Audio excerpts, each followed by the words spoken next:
obrigada. Boa noite a todos. É uma alegria estar aqui com vocês essa noite, para a gente poder refletir um pouco sobre essa lição do Vinha de Luz, lição 15, intitulada Não Entendem. É sempre uma grande alegria para nós termos a oportunidade de falar sobre os ensinamentos de Jesus, sobre o seu Evangelho. Algo tão necessário ao nosso cotidiano. Penso eu que necessitamos diariamente em nossas vidas de estarmos em contato com o Evangelho do Cristo.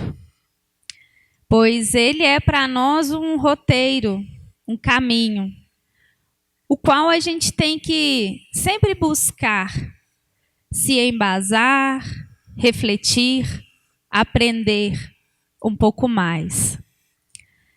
Porque muitas das vezes, quando estamos aqui na carne, nós nos descuidamos muito da nossa essência espiritual.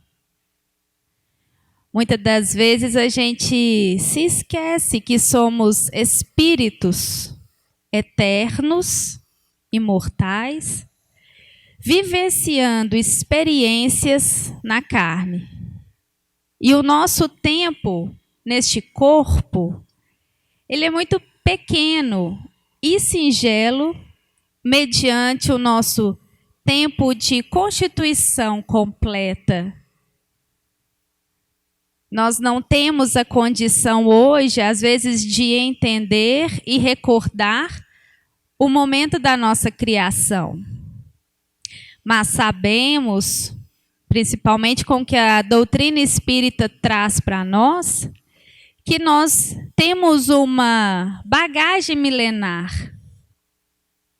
Então, reviver o Evangelho em nosso dia a dia, o que nós buscamos aqui fazer hoje, ele é de extrema importância para que, às vezes, nós não nos descuidemos e passemos a viver no mundo, pelo mundo, nos entorpecendo e nos distraindo com as coisas da carne.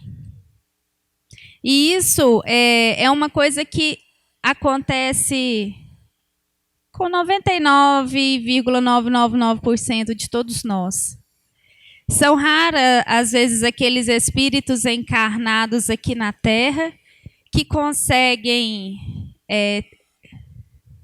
se desprender desta matéria e viver aqui, sabendo utilizar dos recursos que aqui a gente tem. Penso eu que a doutrina espírita, ela vem reviver na essência os ensinamentos de Jesus. Ao longo dos anos, da história da humanidade, a gente vê, às vezes, o ensinamento do Cristo ser levado por caminhos diversos. E aí, às vezes, a gente introduz muitos rituais, muitas místicas desses ensinamentos e nos esquecemos da essência dele, do que ele veio realmente ensinar para nós, para nos ajudar na nossa etapa evolutiva.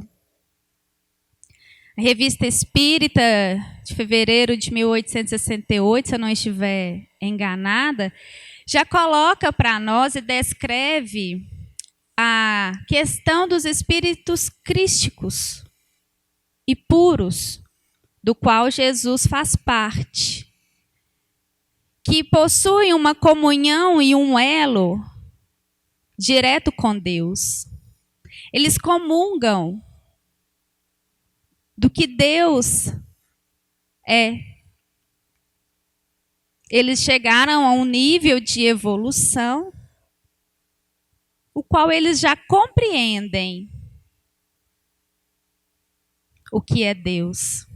E aí eles são convidados a ir pelo mundo, trazer para nós, ainda espíritos muito pequenos e singelos, o que é Deus. Então, se a gente quer, às vezes, tentar compreender realmente essa essência divina, o nosso maior parâmetro que nós temos aqui na Terra é Jesus.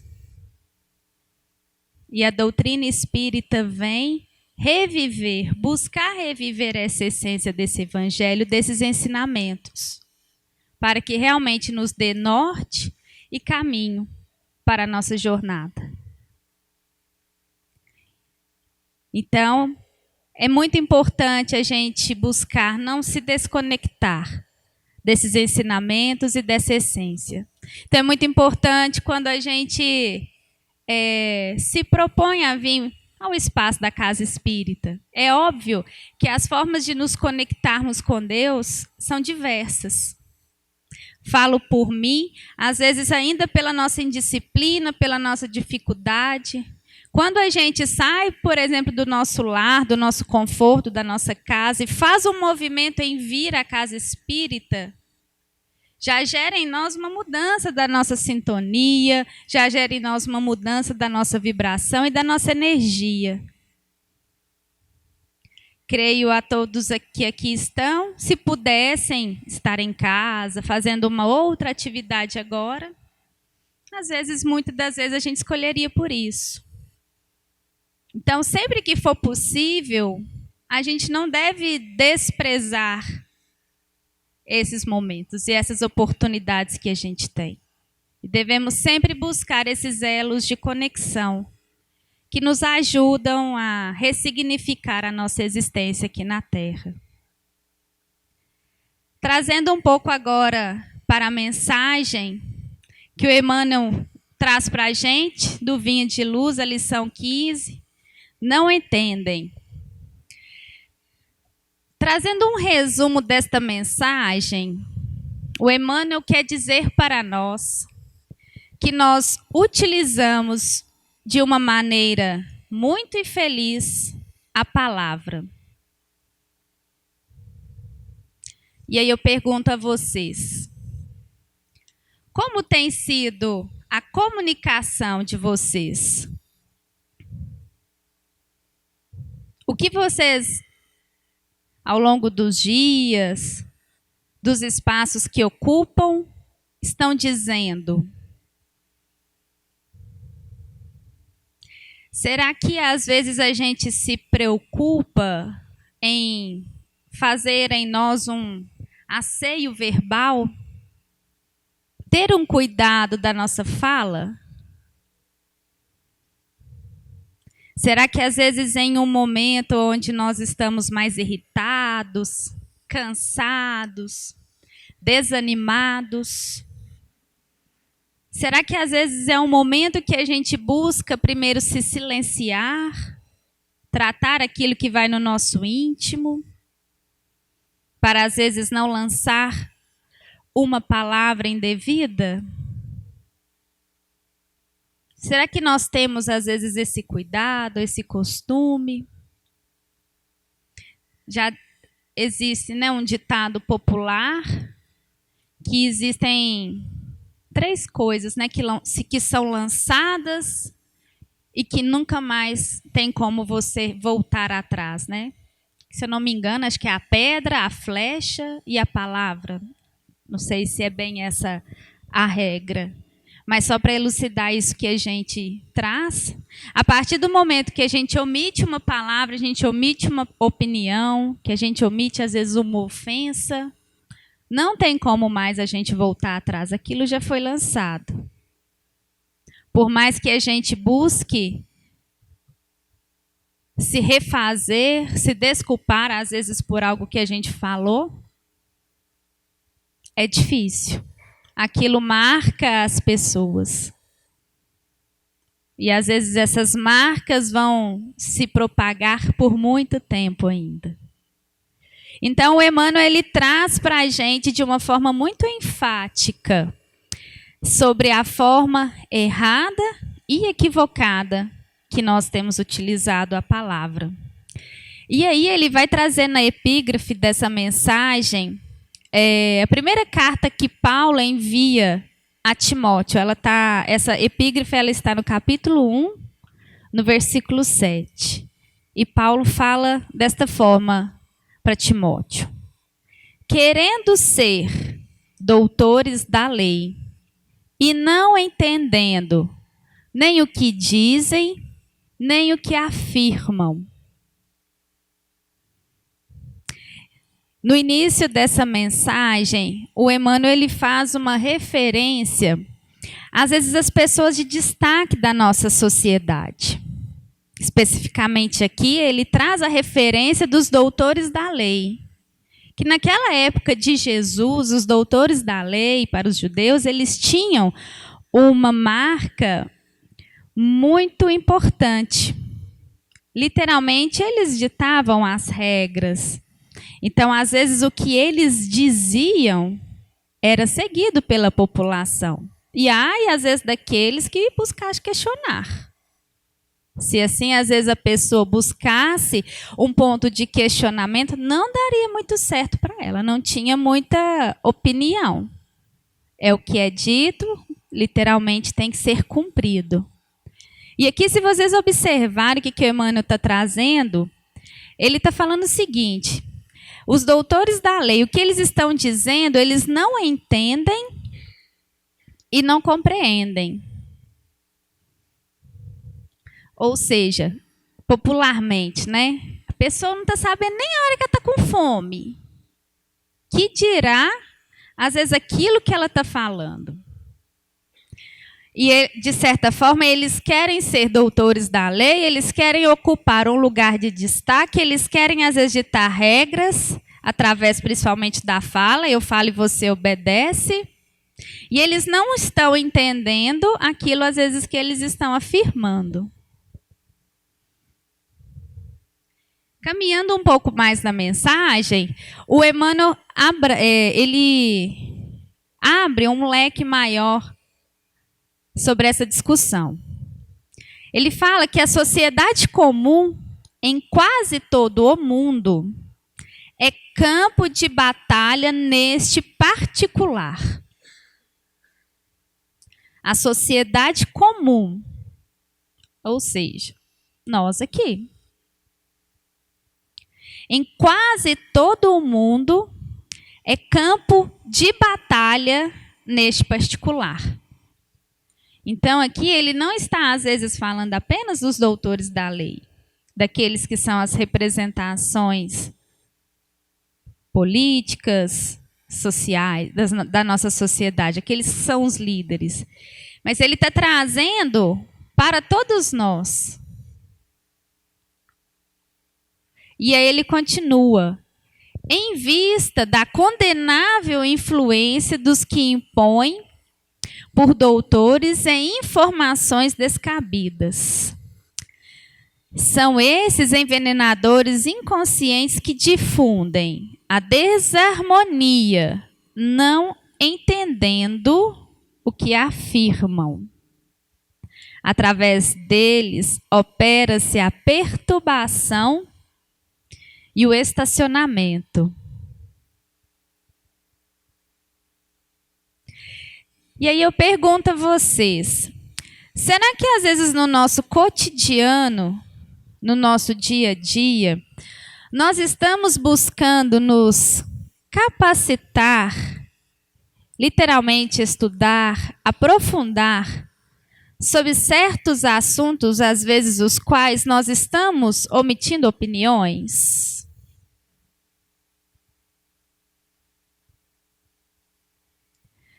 Se a gente for ver, por exemplo, situações atuais, eu achei essa mensagem muito atual, porque a gente vive uma polarização muito intensa hoje, né? Aqui no Brasil, às vezes questão política, pós-pandemia, vieram muitas transformações para o nosso íntimo, uma efervescência de opiniões, de ideias, de polarizações de opiniões. E aí, às vezes, a gente está emitindo opiniões. Será que a gente está realmente capacitado para falar sobre aquilo? Alguém aqui já estudou profundamente, além do ensino regular, a história política, a história, às vezes nem política, mas a história mesmo do país ao qual está envolvido, nós aqui hoje, por exemplo, do Brasil. E aí, às vezes, a gente vê na nossa sociedade, na nossa comunidade, doutores em diversas opiniões que estão falando e trazendo afirmações, e muitas das vezes extremamente equivocadas, que não possuem, às vezes, um fundamento daquilo. E, às vezes, no âmbito mais familiar, social, começam-se discussões, opiniões, e aí, às vezes, o pessoal vai ficando mais acalorado, vão trazendo umas divergências, e aí, dali a pouco, o pessoal já está brigando mesmo. E sobre o que nós estamos brigando?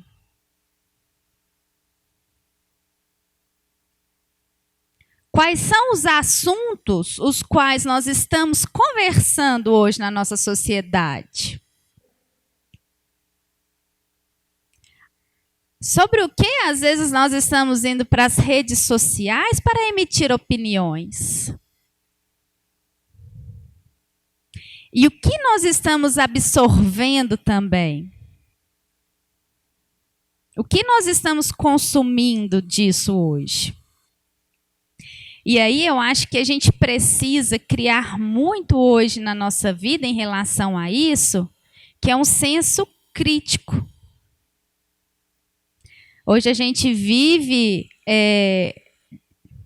cotidianamente falando-se sobre fake news, sobre informações que são transmitidas a nós, que às vezes, na maioria das vezes, não são verdades. E será que nós estamos transmitindo e propagando essas também informações? Será que nós estamos tendo um cuidado ao analisar, ao, às vezes, pesquisar aquela fonte? E por mais que aquilo seja verdade, o que nós estamos transmitindo? Que cada um aqui pense no seu íntimo o que está transmitindo.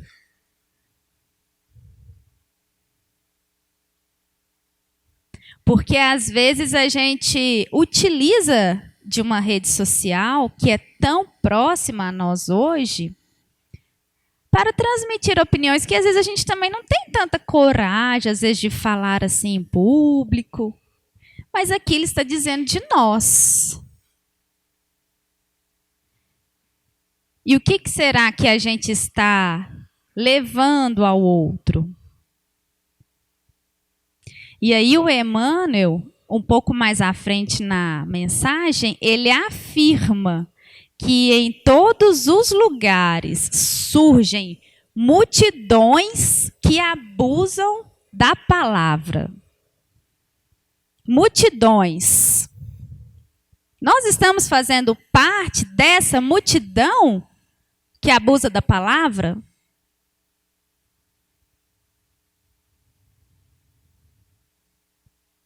E aí o que ele trouxe, às vezes um pouco antes do que a gente já colocou um pouco aqui e que vai trazer um pouco mais à frente, são as consequências disso.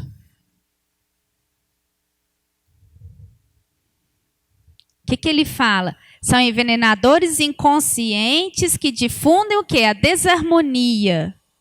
Não entendem o que afirmam. Através disso, opera-se a perturbação e o estacionamento. Nós estamos colaborando para isso acontecer? Ou nós estamos consumindo isso também, de alguma forma? Qual? Se nós, às vezes, estamos colaborando, estamos nesse grupo dessas multidões que estão abusando da palavra. Será que nós estamos abusando disso? Ou nós estamos também consumindo isso sem um senso crítico, sem uma análise? Vocês já ouviram aquele termo efeito de boiada? Como é que é? Manada? É assim que fala? Efeito de manada? Resumindo, Maria vai com as outras? Esse aí a gente conhece, né? Será que a gente está nessa multidão da Maria vai com as outras? E aí eu coloco uma coisa para vocês, que aí eu acho que isso é muito sério, que a gente tem que refletir. E é uma frase também muito comum, que a maioria de todos nós aqui já deve ter escutado em algum momento. A boca fala do que está cheio, o coração. Do que está cheio o nosso coração?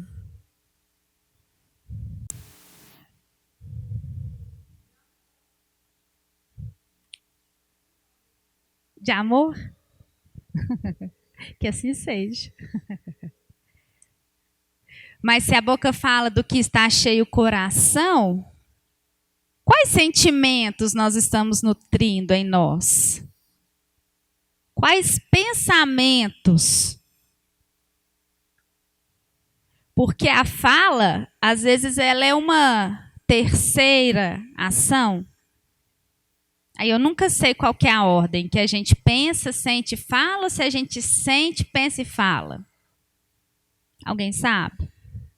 Mas eu sei que, de alguma forma, a fala, a palavra, ela é a terceira. Para a gente falar algo, primeiramente a gente pensa. A gente está pensando ali, ruminando aqui no campo das nossas ideias, alguma coisa. E depois a palavra vem. Então, do que está cheio o nosso íntimo? Do que está cheio a nossa mente, os nossos pensamentos, as nossas reflexões? Porque, de certa forma, nós disfarçamos algumas coisas para as pessoas que estão próximas de nós. Às vezes a gente está pensando ali um monte de coisa e aí, às vezes, na hora que a gente fala, a gente consegue colocar um crivo ali, diminuir um pouquinho, mudar de alguma forma. Mas os nossos amigos espirituais, ou os que estão no plano espiritual, eles nos veem por completo. E depois, quando nós desencarnarmos, nós não temos como disfarçar mais. Estaremos em essência. A partir do momento que a gente pensa enquanto espírito desencarnado, a gente já está ali emitindo as vibrações. Encarnados também, né? Porque o pensamento, ele gera vibração. E aí a gente vê o André Luiz contar para nós, eu não vou lembrar aqui bem qual que é o livro que ele relata, a experiência que ele tem ao vir à Terra. Passar, às vezes, dias na crosta terrestre, fazendo algumas atividades, e chega um determinado momento que a psicosfera espiritual é tão densa, tão pesada, e assim ele relata, é como se houvesse uma camada escurecida, uma névoa escurecida, principalmente nos centros urbanos, que ele precisa fazer o quê? Ele precisa se afastar dos centros urbanos para se refazer. Ele precisa ir, às vezes, mais próximo ao mar, mais próximo, às vezes, de uma floresta, para se recompor. Porque chega um momento que é difícil ali, às vezes, de permanecer por muitos e muitos dias. De tão densa que é essa psicosfera que é gerada por nós. Pelos nossos pensamentos, sentimentos e vibrações. E aí é um exercício que nós precisamos começar a desenvolver em nós em relação a isso. Às vezes a gente vai falar o que às vezes não deve, E em alguns momentos a gente já consegue segurar. Nós já somos seres evangelizados, estamos no centro espírita, já aprendemos várias coisas, então a gente começa às vezes a exercitar. Então, às vezes, na hora que a gente vai naquele impulso de agredir, de falar, a gente consegue segurar. Mas e aquela energia que foi gerada? E aquele sentimento? E aquele calor que está? Aquilo está em volta em nós e a gente está emanando aquilo. Então, às vezes, a gente não falar tudo o que a gente deseja já é um exercício. Com certeza. Um segundo passo já é tentar ressignificar o que a gente está pensando. Ressignificar o que nós estamos sentindo.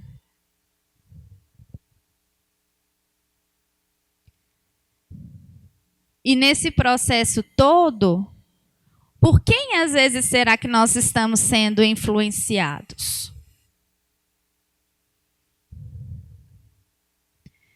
Será que nós já estamos sendo influenciados por Jesus?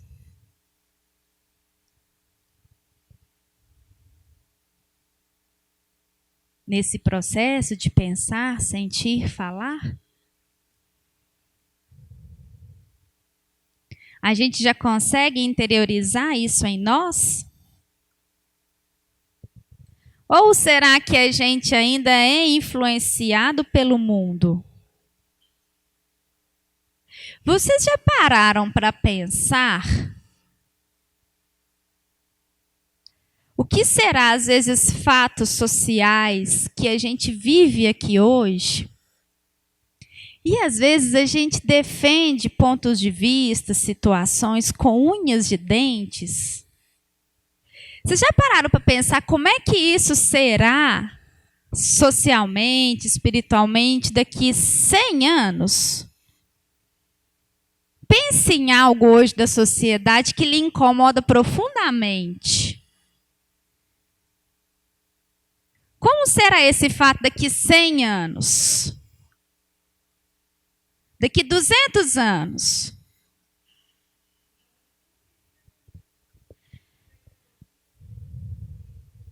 Sim. Sim, a tecnologia está extremamente evoluída. Será que daqui 200 anos nós teremos a mesma opinião sobre esses fatos sociais que a gente defende com unhas e dentes? Espero que não. Espero que não tenhamos as mesmas opiniões. Porque a maior parte das coisas que a gente vive aqui no mundo, elas estão de acordo com os ensinamentos de Jesus? Se a gente já estivesse com os ensinamentos de Jesus interiorizados em nós, a gente viveria um momento político que a gente viveu há pouco tempo atrás da forma que foi? Você brigou com alguém por conta de política?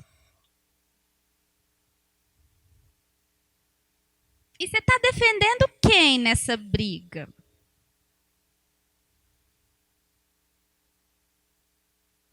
E o projeto político-pedagógico, se assim eu posso dizer, porque tem um outro nome, mas eu acho que eu não vou lembrar. Plano de governo daqueles que nós estamos defendendo está de acordo com os ensinamentos de Jesus?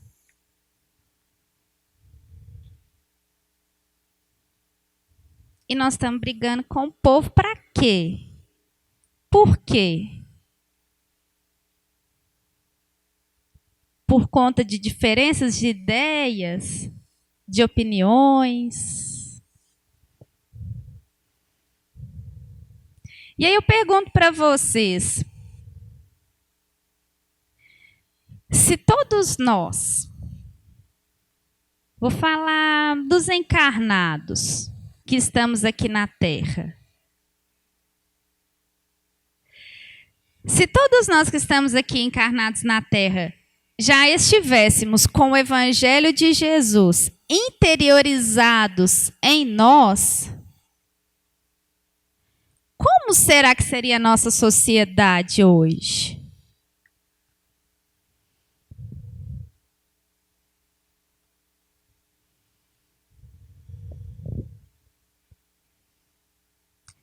que alguém morreria de fome?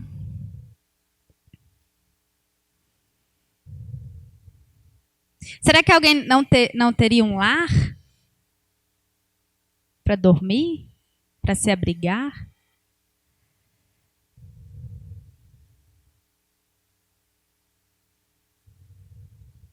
E o Emmanuel traz um outro ponto muito interessante nessa mensagem, que é algo que a gente já compreende muito bem com a doutrina espírita, que é lei de ação e reação. Ou seja, aquilo que você planta, aquilo que você colhe. Alguém tem dúvida disso? Tranquilo, né? E aí ele vem trazendo uma reflexão sobre esses e sobre, às vezes, nós, com certeza, que estamos utilizando a palavra de uma forma muito indevida. Ele fala assim: ainda que dilatem a própria insensatez por muito tempo, por mais que a nossa insensatez, tá vendo? Ele está falando insensatez, não está falando coerência não, né? Por mais que a nossa insensatez ela ainda se prolongue por muito tempo, mais se aproximam dos resultados de suas ações, no círculo dos quais essa mesma lei lhes impõe a realidade da vida eterna, através da desilusão, do sofrimento e da morte. A desilusão, o sofrimento e a morte é uma consequência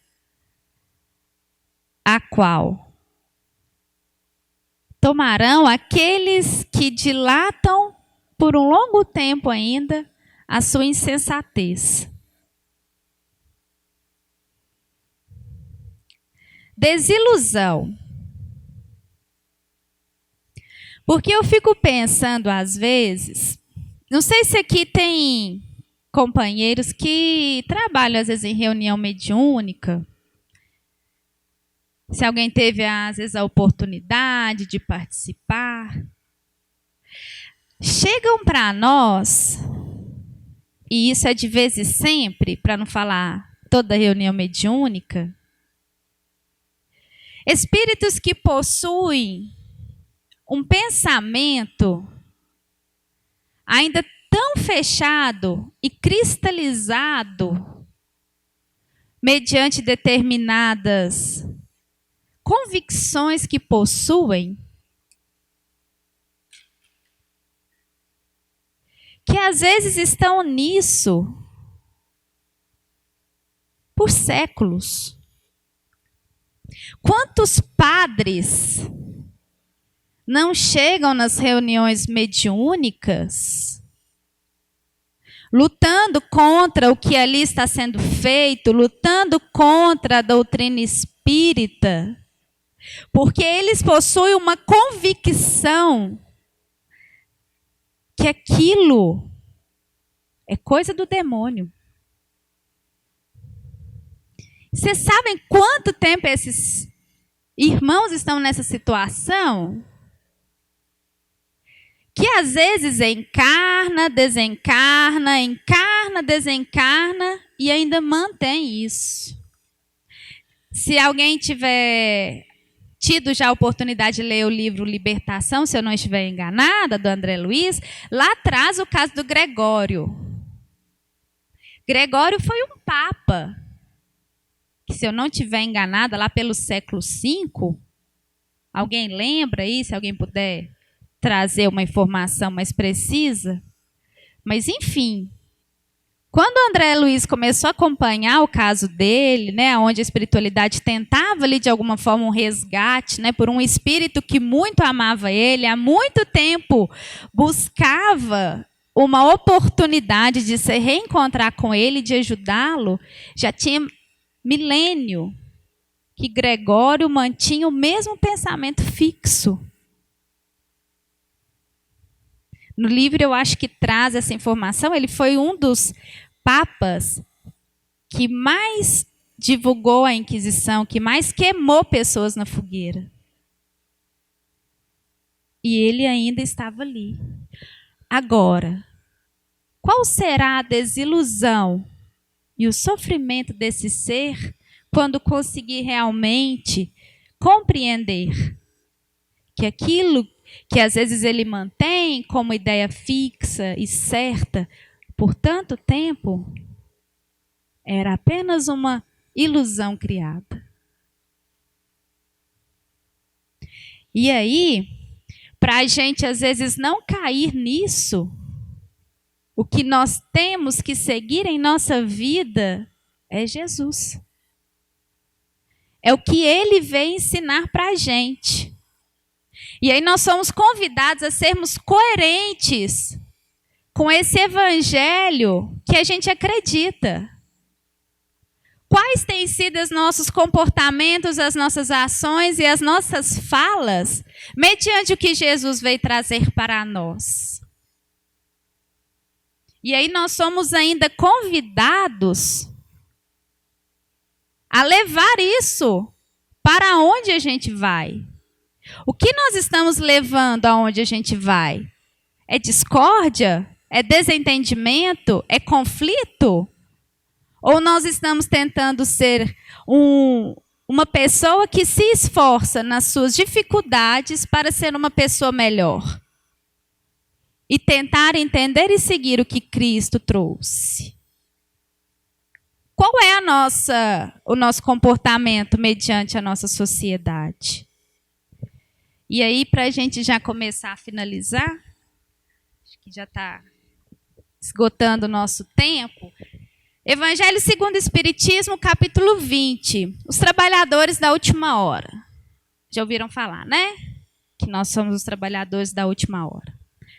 Missão dos espíritas. Depois leiam na íntegra que vale muito a pena. Os verdadeiros adeptos do espiritismo sois os escolhidos de Deus.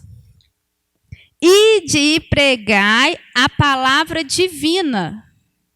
É chegada a hora em que deveis sacrificar a sua propagação, os vossos hábitos, os vossos trabalhos, as vossas ocupações fúteis. Ide e pregai. Convosco estão os espíritos elevados. Nós estamos com os espíritos elevados? Ide e pregai. Por onde a gente for, que a gente possa levar a mensagem do Evangelho. E aí eu termino com uma frase de São Francisco de Assis. Francisco de Assis. Muito conhecida também. Pregue o Evangelho o tempo todo. Se necessário, use palavras. O que ele está querendo dizer aqui? Que a nossa ação, que o nosso comportamento diga por nós muito mais do que aquilo que a gente tenha a dizer. E que ao emitir palavras, nós procuremos não colaborar com a psicosfera negativa e densa que já nos envolve cotidianamente. Que a gente possa tentar, da forma mais sublime, vencer as nossas dificuldades e viver realmente esse evangelho que a gente é convocado e convidado o tempo todo. Espero que tenha ficado clara a fala. Às vezes a gente quer falar de uma coisa, mas a gente não consegue, né? Expressar é difícil. Mas agradeço a vocês pela oportunidade, pela paciência. Obrigada.